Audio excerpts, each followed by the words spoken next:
안녕하십니까. 2020년 18회 사회복지 행정론 작년에 시험 봤던 행정론 기출문제 풀이를 같이 하도록 하겠습니다.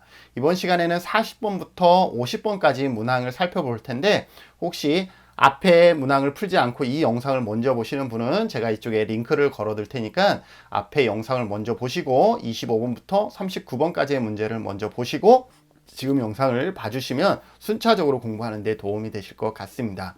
자, 그러면 바로 40번 문항 풀이에 대해 풀이를 바로 하도록 하겠습니다. 제가 시작하기 전에 옆에 개발세발이지만 간단하게 메모를 해놨습니다. 다음에 설명하는 직원의 능력 개발 방법에 대해서 간단하게 적어놨는데 같이 봐보시죠.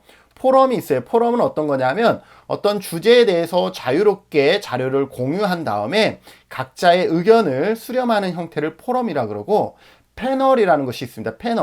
패널이라는 것은 전문가들이 청중 앞에서 자유롭게 토론을 하고 청중은 일반적으로 듣는 형식으로 이루어지는 것이 패널이라고 보시면 되고, 분임 토의는 신디게이트라는 단어까지 우리가 같이 기억해 주셔야 될 것 같고, 분임이라는 그 단어에 이미 있듯이 조별, 분임별로 모여서 토의를 한 다음에 다시 전체로 모여서 발표하는, 그래야 개개인의 의견들이 충분히 반영이 되겠죠. 전체 한꺼번에 전체로 한다 그러면 의견을 내놓기가 좀 서먹서먹할 때가 있죠. 그래서 분임별로 먼저 토의를 한 다음에 그것을 또 전체에 같이 공유하는 이러한 형태를 분임 토의 신디케이트라고 얘기를 하고, 보수교육은 우리가 일반적으로 법정 의무교육이 보수교육에 해당될 것이고, 역할 연기를 알죠? 롤플레이. 사례에 대해서 연기를 한 다음에 연기를 하면서 느낀 점이라든지 사례 내용을 평가하는 방법이 역할 연기라고 보시면 되고, 사내 훈련은 on the job training이라 그래서 OJT도 같이 기억하시죠? on the job training, OJT, 직무 현장 훈련. 우리가 사회복지 실습 나가잖아요. 이것이 어떻게 보면은 OJT, 사내 훈련에 해당하는 것이죠. 직접 일하는 현장에 가서 훈련받는 것을 의미를 하고요. 순환보직이라는 것은 여러 업무의 능력을 개발하기 위해서 직무를 일정 기간이 지나면 이렇게 순환해서 보직을 시키는 것을 순환보직이다 라고 보시면 될 것 같고, 임시대역이라는 것은 상급자가 부재일 때가 있잖아요. 그래서 상급자가 부재를 대비해서 하급자에게 상급자의 직무를 대행시키는 것을 임시대역이다. 임시적으로 그 역할을 대신한다 그래서 임시대역이다 라고 보시면 되겠습니다. 이것을 기출해서 문제를 같이 풀어보도록 하겠습니다. 지속적이고 새로운 전문 지식을 습득한다. 지식을 습득한다? 와닿는 게 없어요. 그죠? 지역사회의 필요 및 구성원의 욕구에 따라 융통성 있게 실시한다. 잘 모르겠어요. 사회복지사에게 직무 연수의 방식으로 제공된다. 자, 패널도 아니고 순환보직 아니고 역할 연계 아니고 분임 토의 아니고 다 아니, 설명했던 것 중에 하나도 안 나왔어요. 그래서 답을 보면 계속 교육이 되는 것이죠. 여기 봤더니 전문 지식을 계속 습득하고 구성원의 욕구에 따라서 융통성 있게 실시하고 직무 연수라든지 이러한 것을 계속 반복하고 있잖아요. 그래서 이것을 계속 교육이다라고 보시면 되겠습니다. 41분입니다. 자, 직무 소진도 한 문제는 꼭 나오는 것 같아요. 그죠? 그래서 소진에 관한 부분도 여러분들이 기억해 두시면 좋을 것 같고, 번아웃에 관한 설명으로 옳은 것을 모두 고른 것은 그랬습니다. 기억. 직무에서 비롯되는 스트레스에 대한 반응이다. 이를 통해서 비롯되는 스트레스에 대한 반응, 맞는 설명이시죠. 니은. 목적의식이나 관심을 점차적으로 상실해 나가는 과정이다. 목적의식이나 관심을 점차적으로 상실하는 건 맞죠? 그죠?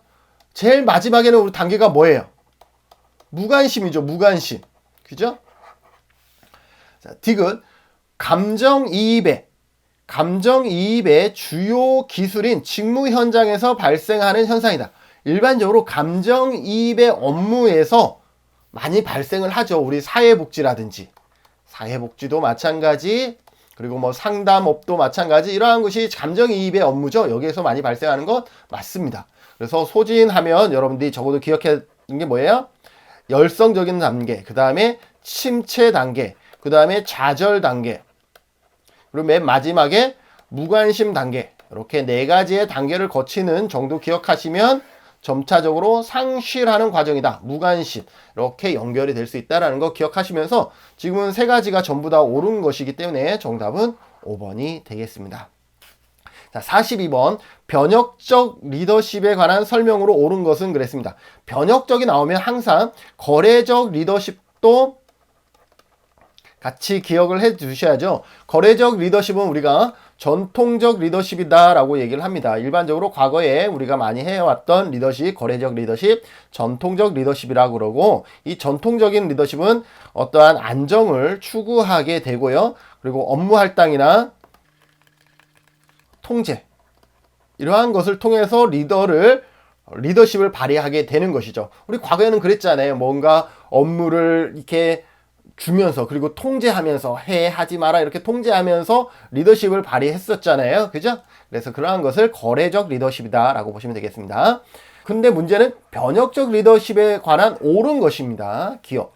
새로운 비전 제시 및 지적 자구, 조직 문화 창출을 지향한다. 변혁적 리더십은 이런 거죠. 그죠? 어떤 환경에 민감하고 이러한 것이기 때문에 옳은 설명이 맞고요. 니은. 성과에 대한 금전적인 보상이나 구성원의 높은 헌신을 가능하게 하는 것은, 이거는 방금 설명한 거래적 리더십이에요. 거래적 리더십. 그래서 잘못됐고요. 조직 목표 중에 개인의 사적 이익을 가장 우선시한다. 이것도 거래적 리더십에 가깝습니다.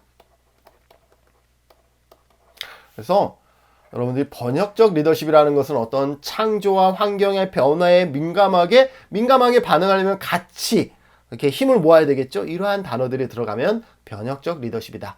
그리고 안정이라든지 이러한 단어가 들어가면 거래적 리더십이다. 이렇게 보시면 될 것 같고, 정답은 니은과 디귿이 아니죠. 니은은 확실히 아닌 거 알겠죠. 그러면 니은을 이렇게 빼보세요. 그죠?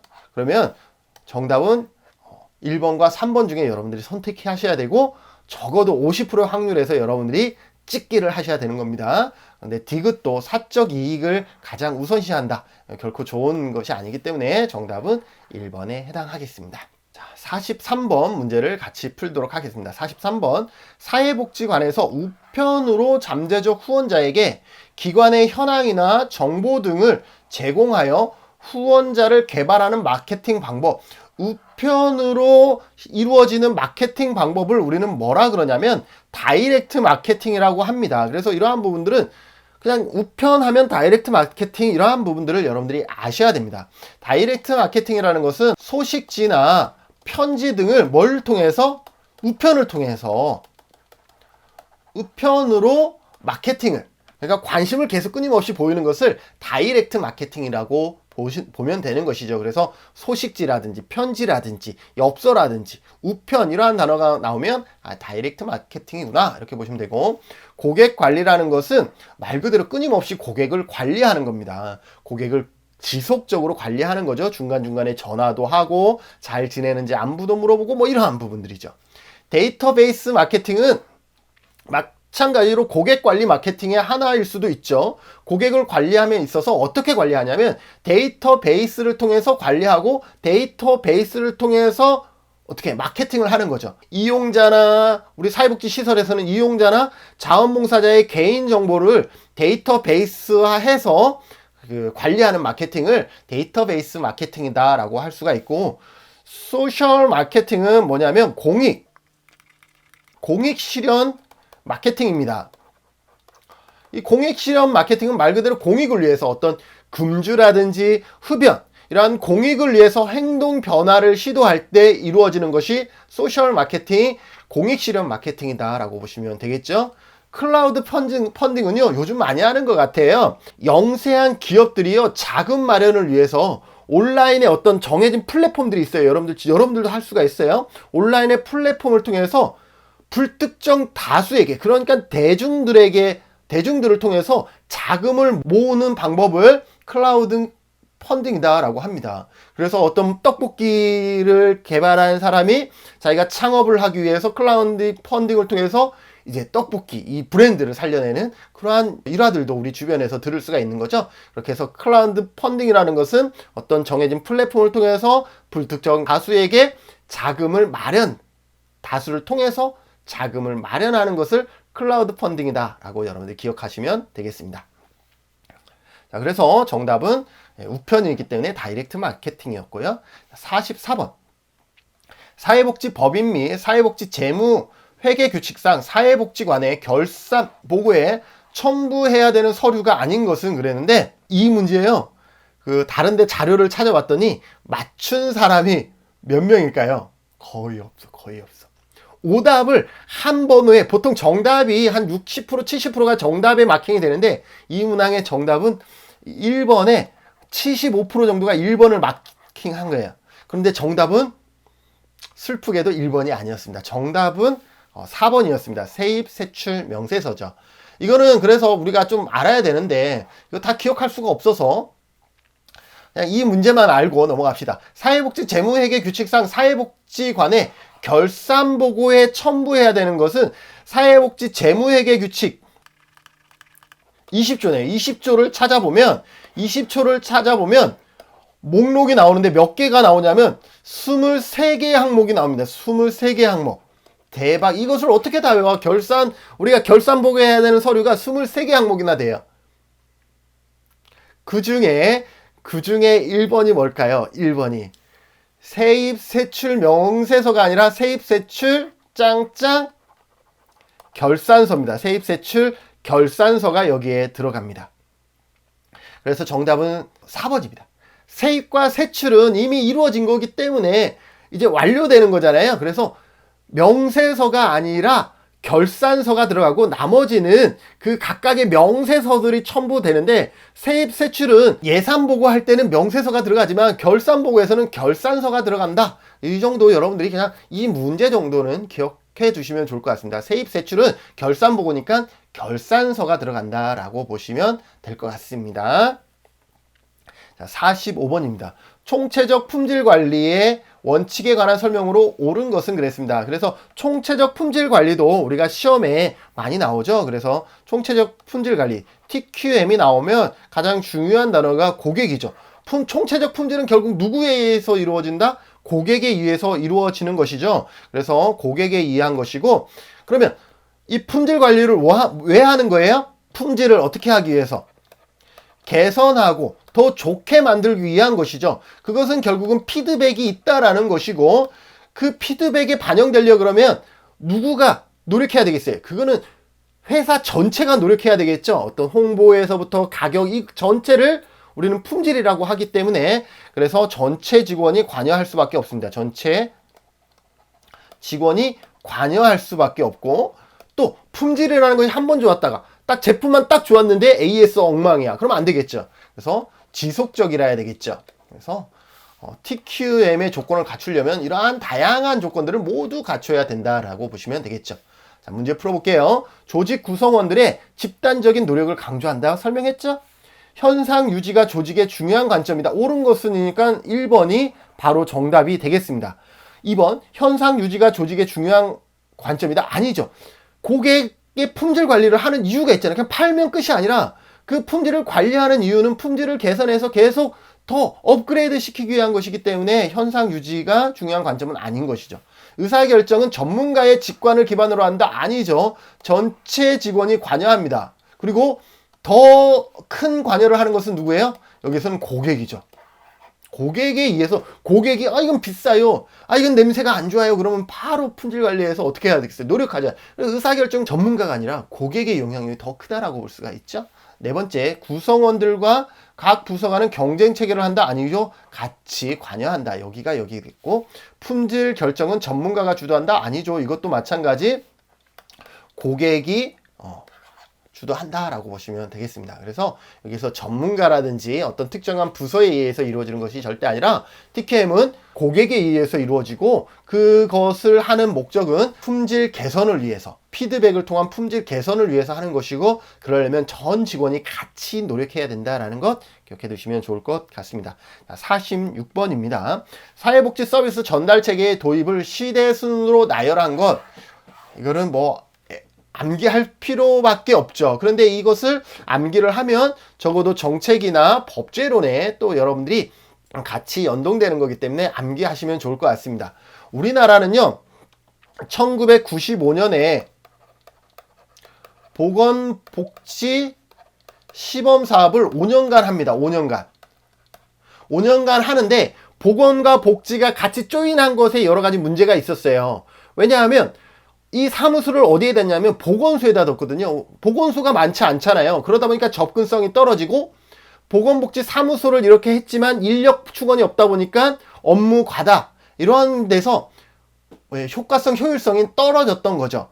그래서 나중에 언제 2004년에 사회복지 사무소를 실시합니다. 그래서 보건복지를 처음에 같이 했다가 이게 효과성이 떨어져. 그래서 보건과 복지를 나눠서 이제는 단독으로 사회복지 사무소를 만든 거예요. 이거는 읍면동 사무소처럼 주민자치센터처럼 별도의 사회복지 사무소를 만들었다라고 보시면 돼요. 그런데 이때 만들어서 여기는 2년간 합니다.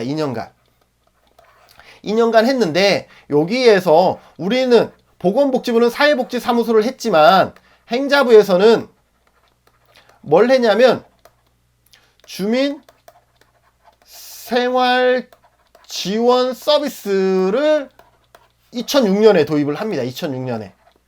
그러다 보니까 사회복지 사무소는 제대로 해보지도 못하고 행자부에 밀려서 행자부에서 실시했던 주민생활 지원 서비스에 전부 다 녹아 들어가 버린 거예요. 그래서 2007년에 뭘 하기 시작했어요? 읍면 동사무소가 이름이 바뀌었죠. 이 주민생활 지원 서비스의 이름을 따서 주민자치센터로 이름이 바뀐 겁니다. 언제부터? 주민자치센터로 이름 바뀐 거 2007년이다. 이것도 기억해 두시면 좋겠죠. 그래서 사회복지 사무소는 언제다? 2004년에 시범사업 2년간 했고요. 보건복지 사무소는 1995년에 5년간 실시를 합니다. 희망복지 지원단은 언제 해요? 2012년에 하죠. 사회복지 전문요원은 언제? 1987년에 사회복지 전문요원이 도입이 되죠. 그 다음에 지역사회보장협의체는 가장 늦은 2015년에 사회보장급여법이 2014년에 사회보장급여법이 12월에 만들어지고 그것을 통해서 2015년 지역사회보장협의체가 만들어지기 시작한다. 기억하시면 되겠죠? 이것을 시대순으로 나눠놨으니까 가장 먼저는 리을이죠. 그래서 리을. 그 다음에 나온 것이 95년 다음에 아니네요. 디귿이 먼저네요. 그죠? 큰일 날 뻔했습니다. 죽을 죄를 졌습니다. 사회복지 전문위원회는 1987년이니까 디귿이 먼저고 그 다음에 리을, 그 다음에 95년 다음에 만들어진 게 뭐예요? 사회복지 사무소네요. 그죠? 기업, 그 다음에 리을, 그 다음에 지역사회보장협의체가 가장 많은. 그래서 46번의 정답은 2번이 되겠습니다. 47번 시간별 활동계획 칸트의 설명으로 옳은 것을 모두 고른 것은 그랬습니다. 우리가 앞 강의에서도 칸트 차트에 대해서 설명을 했는데 칸트 차트는 일단 작성 방법이 가로축에는 시간 단위가 온다. 기억하시고요. 그리고 세로축에는 세부 사업 또는 세부 프로그램 명이 온다. 그리고 각 프로그램에 1월, 2월, 3월, 4월 해당하는 시기를 뭘로? 막대바로 이렇게 표시한다. 이것의 장점은 뭐였죠? 장점은 작성하기 쉽다. 단점은 뭐였죠? 프로그램. 생각나시죠? 프로그램 간 상관관계를 모른다. 볼 수 없다. 이거였죠? 그래서 문제 풀어봅시다. 기억. 시간별 활동 계획의 설계는 확인, 조정, 계획, 실행의 순환적 과정으로 이루어진 것이다. 라고 했는데 확인, 조정, 설계, 실행 이거하고는 전혀 상관이 없죠. 그래서 틀린 것이고 헨리 칸트에 의해서 최초로 개발되었다. 칸트의 이름을 딴 거거든요. 그래서 헨리 칸트에 의해서 최초로 개발된 것이 맞습니다. 일단 맞고요. 디귿. 목표 달성 기간을 정해놓고 목표 달성을 위해 설정된 주요 활동과 시간 계획을 연결하여. 이거 뭐였죠? 퍼트 차트였죠. PERT. 퍼트 차트를 말하는 겁니다. 그래서 얘도 잘못됐고요. 리을. 활동과 활동 사이의 상관관계를 파악하기 힘들다. 맞죠? 그래서 리을. 정답은 니을입니다. 니을. 그래서 확실하게 니은하고 리을은 확실히 답이라는 걸 알겠죠? 그러면 나머지 볼 필요 없죠. 왜냐하면 보기가 두 개씩밖에 안 묶여 있으니까. 그래서 여러분들이 다양하게 여러분들이 답을 찾아내시면 될 것 같습니다. 네, 48번 사회복지 프로그램 목표에서 성과 목표로 옳은 것은 그랬습니다. 잠시 판서를 하고 살펴보죠. 자, 같이 보시죠. 사회복지 프로그램의 목표를 살펴보면 소비자 목표, 활동 목표, 산출 목표, 성과 목표, 영향 목표가 있는데 소비자 목표는 서비스를 제공하고자 하는 사람의 수입니다. 그래서 우리가 처음에 이렇게 요만큼 100명이면 100명의 소비자 목표를 두겠죠. 활동 목표는 어떤 서비스를 제공할 것인가. 자, 이 100명에게 어떤 서비스를 제공할 것이냐. 식사 서비스를 제공한다라고 합시다. 식사를 제공할 거예요. 그런데 100명에게 다 제공하려고 했으나 현실적으로는 다 안 돼서 어떻게 해요? 한 80명 정도에게 제공이 됐어요. 이것은 뭐예요? 서비스를 제공받은 사람, 이거는 산출 목표에 해당되는 것이죠. 자, 그러면 이렇게 했을 때 이분들이 영양 상태가 좋아졌어요. 그러면 이건 뭐예요? 성과 목표에 해당되는 것이죠. 자, 영양 상태가 좋아지니까 영양 목표는 뭐냐면 궁극적으로 건강보험료 지출이 작아진다. 줄어든다라는 거죠. 영양 상태는 이 소비자 목표, 이 소비자의 궁극적인 변화를 얘기하면 영향 목표는 그것이 지속됐을 때 지역사회라든지 이러한 파급 효과를 보는 것이에요. 그러면 건강보험료가 줄어든다. 이것이 영향 목표에 해당되겠죠. 그래서 이러한 내용들을 여러분들이 아시면 좋을 것 같아요. 활동 목표는 무엇을 할 것이냐, 식사 제공이냐, 상담이냐 이러한 것이고, 산출 목표는 상담을 받은 사람, 상담을 진행한 횟수 이러한 것이 산출 목표, 실적에 해당된다. 구분해서 여러분들이 아시면 좋을 것 같습니다. 자, 그래서 여기에서는 성과 목표는 제일 쉬운 거예요. 보통 활동이나 산출이나 이런 게 어렵죠. 성과 목표 찾아봅시다. 1시간씩 학습 지도를 제공한다. 이건 뭐예요? 활동이죠. 뭔가를 할 거, 무엇을 할 것이냐? 활동이죠. 월 1회 요리 교실을 진행한다. 이건 제공의 입장이기 때문에 얘도 활동입니다. 10분씩 명상 훈련을 실시한다. 이것도 활동입니다. 주 2회 물리치료를 제공한다. 이것도 활동입니다. 그래서 1, 2, 4, 5번은 전부 다 활동 목표에 관한 것이고, 자아 존중감을 10% 이상 향상한다? 어떤 이용자의 궁극적인 변화를 얘기하는 것이죠. 그래서 성과 목표는 3번이 정답이 되겠습니다. 49번 품목별 예산에 관한 설명으로 옳지 않은 것은 그랬는데 예산에 관한 문항이 거의 안 나왔었죠. 그래서 잠시 판사하고 예산에 관한 부분을 살펴보도록 하겠습니다. 네, 품목별 예산에 관한 설명으로 옳지 않은 것은 되어 있죠. 품목별 예산을 보면 품목별 예산은 관항, 목으로 이렇게 나누어서 각각 쓰는 거죠. 그런데 이게 어떻게 되냐면 이렇게 예산서를 보면 여기에 전년도 예산, 당해년도 예산, 그래서 전년도 예산이 여기에 100원, 200원, 예를 들어서 150원 이러면 당해년도 예산은 일반적으로 어떻게 품목별 예산을 어떻게 설정하냐면 전년도 예산의 일정 부분 가감시킵니다. 예를 들어서 10% 증액했다 그러면 당해년도는 110원, 220원, 165원 이런 식으로 해서 당해년도 예산을 짜게 되죠. 그렇기 때문에 예산을 수립하는 데는 상당히 편하지만 전년도 기준으로 짜기 때문에 융통성이 없어요. 그리고 새로운 사업은 없었기 때문에 어떻게 올릴 것이냐 이러한 문제들이 생기죠. 그래서 설명을 보면 사용이 간편하고요. 수입 지출을 항목별로 제시합니다. 무슨 현수막 구입비는 뭐 관항목에서 뭐 사업비에 뭐에 해서 들어간다. 전년도 대비 일정 비율로 중감한다라는 거 이해되셨죠? 예산 중감의 신축성이 떨어집니다. 어떤 것은 5%, 어떤 것은 10% 이렇게 하지 않고 일반적으로 10%면 전체적으로 10% 증액하거나 감액하거나 이러한 형태를 띠기 때문에 예산 증감의 신축성이 떨어진다는 얘기고요. 최초 사업의 경우는 근거를 알 수가 없죠. 최초 사업은 여기에 예산이 없었기 때문에 당해년도에 들어오는 예산의 근거가 무엇 때문에 여기에 200원이 적혀 있는지에 대한 근거를 알 수가 없습니다. 그럼에도 품목별 예산은 사용이 간편하기 때문에 현장에서 많이 사용되어지고 있다라고 보시면 될 것 같고, 성과주의 예산하면 성과라고 하면 우리가 일반적으로는 어떤 효과, 말 그대로 성과를 중요하지만 여기에서는 실적을 더 중요시합니다. 여기에서 예산에서 성과주의 예산은 우리가 그동안 알았던 성과가 아니라 유일하게 실적에 대한 부분이 더 강조된다라고 보시면 될 것 같아요. 그래서 활동을 기능별 또는 프로그램별로 나눕니다.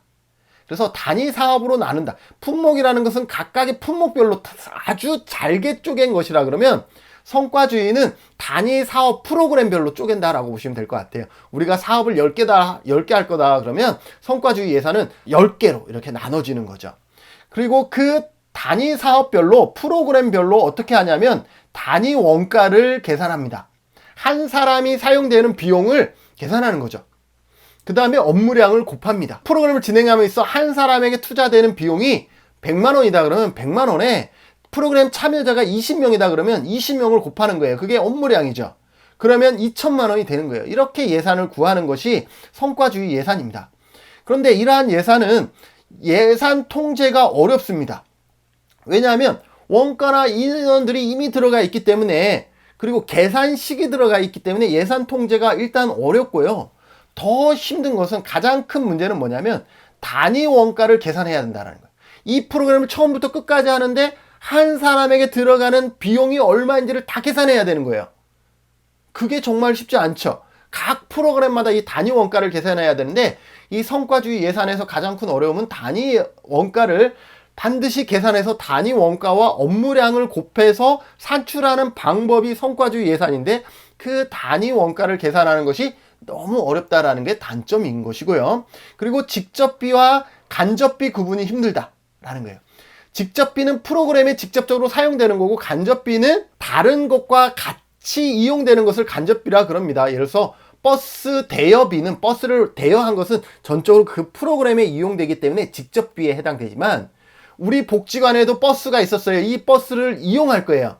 그러면 차량 관리비로 들어가는데, 이 차량 관리비는 우리 프로그램에 이용될 때 얼마의 비용이 발생했는지, 이거를 우리가 계산하기가 어렵잖아요. 왜냐하면 기름은 10,000원을 넣었지만 이 10,000원이 정말로 우리 프로그램에 전적으로 쓰여졌는지, 또 우리 복지관의 다른 사업에 쓰여질 건지, 이게 애매하잖아요. 이렇게 나누어서 같이 사용되어지는 것은 우리가 관리 운영비라 그래서 간접비에 해당하거든요. 그런데 단위 원가를 계산하다 보니까 이 단위 원가 안에 전부 다 직접비, 간접비를 나누진 않습니다. 품목별 예산은 아까 버스 대여비다 그러면 버스 대여비는 직접비에 딱 넣으면 되는 거예요. 그리고 버스 관리비는 간접비에 딱 넣으면 되는 거예요. 그건 쉬워요. 그런데 성과주의 예산은 단위 원가를 계산할 때 그것을 다 쪼개지 않기 때문에 간접비와 직접비를 계산하는 것 자체가 어렵다라는 거. 그리고 성과주의 하면 뭘 기억해라? 단위 원가 곱하기 업무량. 반드시 이걸 기억하시고요. 기획 예산은 효과성을 강조합니다. 그러니까 성과주의와 약간 혼동스러울 수 있죠. 기획 예산은 효과성을 강조한다. 즉 어떠한 목표 달성, 변화를 중시한다라는 거죠. 그래서 기획 예산은 예를 들어서 어르신의 삶의 질을 높이기 위한 나들이 프로그램 총 300만 원, 이런 식으로 적혀 있는 것은 기획 예산입니다. 목표가 들어갔죠. 어르신의 삶의 질을 높이기 위한 나들이 프로그램, 거기에 얼마? 총 300만 원이 들어간다? 이거는 기획 예산입니다. 그러면 여기에는 뭐가 들어갔어요? 목표가 들어가 있죠. 이미 삶의 질을 높인다라는 목표가 반영되어 있고, 그래서 목표 수립에 반영되는 예산을 기획 예산이다 라고 보시면 되는데, 여기서 또 단점은 뭐냐면 목표 수립하는 게 어렵다라는 거예요. 목표 수립이 어렵다라는 것이 기획 예산의 단점이면서, 결과를 중시하다 보니 목표는 결과에 해당되는 것이잖아요. 그러다 보니 과정이 무시될 수 있다라는 단점을 가지고 있다 라고 보시면 되겠습니다. 영기준 예산은요, 가장 예산 수립의 탄력성이 높습니다. 우리 아까 품목별 예산은 탄력성이 없어요. 그죠? 신축성이 없다라고 했잖아요. 반면에 영기준 예산은 가장 신축성이, 탄력성이 높습니다. 왜 그러냐면 기존의 것을 전혀 고려하지 않고 영기준, 제로 베이스를 기준으로 한다 그래서 영기준 예산입니다. 아무것도 없는 백지를 기준으로 해서 예산을 짠다 그래서 영기준 예산이고, 그러다 보니까 우리가 뭐든지 예산을 놓고 그 예산의 금액도 우리가 기본 가이드가 없기 때문에 1,000만 원 올 수도 있고 100만 원, 이건 정말 좋은 프로그램이면 1,000만 원 놓고 이건 작년에 했는데 좋지 않아 그러면 10분의 1로 꽉 줄일 수도 있는 것이 뭐냐? 영기준 예산이다 라고 보시면 되겠죠. 그런데 제로 베이스에서 예산을 짜려고 그러면 예산을 아는 사람이 가능하겠죠. 저처럼 예산을 한 번도 안 짜본 사람은 가능하겠습니까? 어렵죠. 그래서 연기준 예산은 예산의 신축성, 탄력성은 있지만 예산 작성이 힘들다. 전문가에 의해서 수립되지 비전문가는 예산 수립 자체가 어려울 수 있다라는 단점을 가지고 있습니다. 이러한 장단점을 여러분들이 기억하시면 좋을 것 같고 문제 풀어보겠습니다. 1번 품목별 예산입니다. 예산의 남용을 방지할 수 있다. 맞습니다. 딱 뭐 차량 우집이 얼마 이런 식으로 딱 나와 있기 때문에 예산의 남용을 방지할 수가 있습니다. 회계 책임을 명백히 할 수 있다. 이것도 맞습니다. 품목별로 다 나와 있기 때문에 이게 누구의 책임인지 알 수가 있어요. 신축성 있게 예산을 집행할 수 있다. 벼로 다 나왔죠? 신축성 있게 예산을 집행하는 것은 제로베이스 연기준 예산이다 라고 보시면 되겠습니다. 급여와 재화 및 서비스 금액에 효과적이고 정책 및 사업의 우선순위를 소홀히 할 수 있다. 정책 및 사업의 우선순위를 소홀히 한다는 것은 무슨 말이냐면 딱 전년도에 10% 올린 거기 때문에 이게 정책과 사업의 우선순위와 배제되죠. 무조건 동률로 이루어지기 때문에. 그러면 정책과 사업의 우선순위를 높이는 것은 아무래도 연기준 예산이 훨씬 더 유리하겠죠. 그래서 옳지 않은 것이기 때문에 3번이 옳지 않습니다.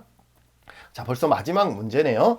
중장년 고독사 예방 프로그램을 기획하기 위해 사회복지관에서 근무하는 사회복지사, 사회복지 전담 공무원, 보건소 간호사 등이 모여 상호 간의 질의응답을 통해서 자료를 수집하는 방법.